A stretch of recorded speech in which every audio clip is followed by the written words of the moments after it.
Hiya Rich, really good session today, hope you found it helpful. Just a couple of points I had to remember in terms of your practice. Just want to feel there's a little bit more wrist hinge in the backswing. I think at the moment as the club gets taken away it's a little bit sort of one levered. At this position now with that left arm being sort of parallel to the ground, we look for that club now to be sort of hinging up a little bit more. You can see a sort of glint there in the shaft. That shaft angle is certainly a little bit more in that direction. Now because of this, as we get to the top of the backswing, something has to give and this left arm tends to collapse a little bit.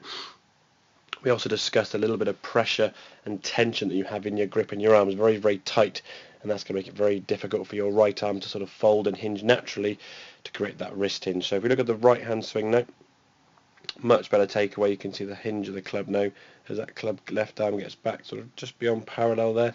We can see that club now straight up in sort of a 90-degree angle that we're looking to try and create. From there now just a continuation of the shoulder turn to the top of the backswing. Left knee again from the previous lessons looking very good, not so much action there.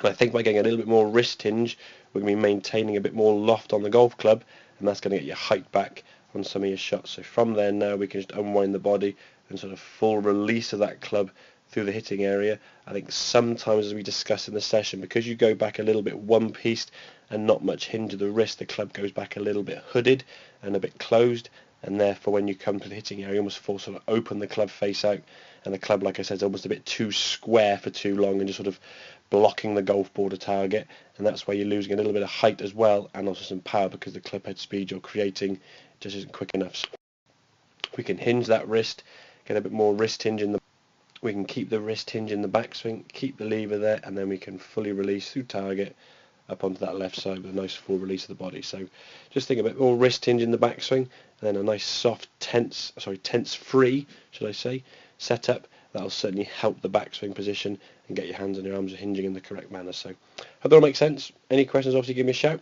Have a good Christmas and New Year, and I'll see you soon.